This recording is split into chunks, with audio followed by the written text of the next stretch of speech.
And Nicolas Cage week continues here on Pod Me If You Can TV.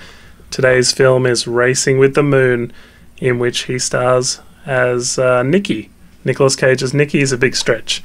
But also in this film, Sean Penn, both of them Academy Award-winning Best Actors. Look, 1984 is the release date of Racing with the Moon. It's set in 1942, and both these guys are working a bowling alley setting bowling pins, which is, manually the old-fashioned way, because 1942, pre-bowling pin machines. There are a couple of guys who've enlisted to join the army, and pretty much they're in their final weeks before leaving for their military service. So Racing with the Moon kind of refers to this limited amount of time they have left, as well as kind of when it's, the day comes, they're going to have to go kind of thing. Sean Penn's the lead of this film. Nicolas Cage is a supporting role, but it's kind of an obscure one, so we thought we'd cover it this week. Pretty much, World War II's coming. The only thing in our future is Germans and Japs, as Nicolas Cage says. They're both dating these other girls, and in a way this film is kind of like The Notebook. It's kind of like a very well-made romantic film. However, you've got this kind of looming destiny happening for both these guys because they're not going to be around for either of these girls. The girl for Nicolas Cage's character is Sally, and she falls pregnant fairly early in this film. The girl for Sean Penn's character, he plays Henry, whose nickname is Hopper, and the girl for him is Elizabeth McGovern, who people might know from Downton Abbey. Pretty much, Caddy, who is Elizabeth McGovern's character, is this girl who they think is rich. She's a Gatsby, as they call her, in the 1942 slang. And she isn't rich, which is a decent kind of plot point later on, because they spend half the movie trying to raise money for Nicolas Cage's one-night standy kind of girlfriend to get an abortion, which doesn't make it a very feel-good movie. In 1942, a clean abortion costs $150, so they're trying to raise money the whole time. So they try and hustle these pool players, who are these Marines, who kind of hustle them back, and then they have to run away with no money at all. It's one of those things where you can see the star power coming through Sean Penn and Nicolas Cage. Nicolas Cage steals so many scenes in this movie. He's very dominant. The love story with Caddy, Elizabeth McGovern's character, they have this scene where they go to a swimming hole, and Sean Penn strips off, and for Sean Penn fans, you're going to see his naked butt.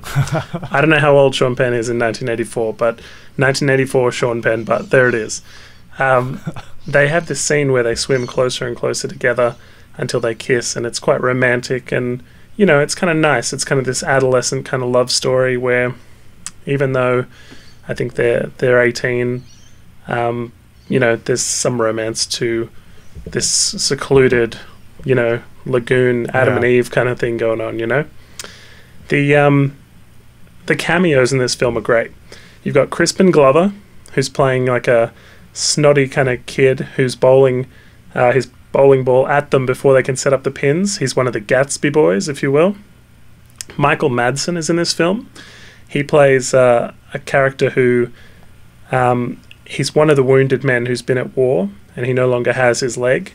And because Sean Penn is so immature, his character is Caddy brings him to a hospital with all these wounded boys just to sort of give him this reality check, and he has this big chat with Michael Madsen, who is only 22 years old, but seems very worldly and much older, just to the point where Sean Penn's character keeps calling him Sir. The thing is, as well, Dana Carvey is supposed to be in this movie from Saturday Night Live and Wayne's World, Garth. But I could not spot him. I couldn't tell you who he plays. So if anybody knows, YouTube comments, I'll check them at some point. If anybody knows who Dana Carvey plays in IMDb, he's listed, but I don't know what scene that is. So help me out, people. You wouldn't recognize him. There's no way. You would go, nah, that's not him. That's it. He might be one of the children. Yeah. Because 1984, I don't know how old he would have been. But anyway. The Nicolas Cage moment, which we've been doing all this week, comes when the boys get drunk and go into a tattoo parlor, and Nicolas Cage wants to get a big American eagle on his chest. Let's play that clip. Right here. clear across my goddamn chest. A real patriot, huh? Damn right. In just 4 short weeks, me and my buddy here are gonna be proud members of the United States Marine Corps. Lucky us. Ah. Listen, kid, I'm gonna do you a favor. I'm not gonna put anything on your chest. That way, when you wake up in the morning, you still will have that wonderful baby pink skin. You'll thank me, believe me. Hey, wait a minute. This is the bird of freedom we're talking about here. Ain't no American that wouldn't be proud to carry that over his heart.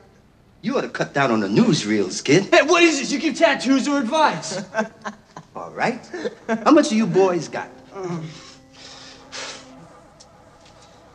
I got $1.25. I got 13 cents. $1.38 will get you a sparrow on your elbow. A sparrow? Well, how about a snake coming out of your navel? Now, that's real popular. You've got to be kidding. He's kidding, right, huh? I'm talking about the high-flying red, white, and blue bird of freedom here. The bird of freedom don't come cheap. So as I mentioned, Nicolas Cage plays drunk very well, doesn't he? So as I mentioned, the whole film is about trying to raise this money for an abortion before he goes away. Because Nicolas Cage's character, Nicky, he doesn't want to ever come back to this small town, you know. He wants to go off and see the world after he finishes his military service. So he doesn't want a kid left behind kind of thing. And it's kind of an interesting story of friendship too, because he finds out the kind of man he doesn't want to be through seeing what Nicolas Cage's character does. So Sean Penn's character kind of grows up. It's a real coming-of-age story. It's very well made. It's very well acted. But for some reason, you know, 1984 was a long time ago. It wasn't a classic because you never see it on TV. You never find it in video stores. It's kind of disappeared. So it being a period piece, does it end like in the modern day, or does it just end with them going off to war? It ends, spoilers, it ends with them going off to war. There's some nice similarities between a scene where they run and chase a train and jump onto the train earlier in the film, and at the very end they run and they jump onto the side of a train and they head off into the distance as the credits roll towards war. So you can kind of make up your own ending, though it's implied that Sean Penn will kind of come back and, you know, see Caddy again. It's pretty interesting, pretty well made, but the one thing, I mean, there's this realistic edge to it because of the whole abortion thing, you know. It kind of makes it a very adult film rather than something for the adolescents. Sure.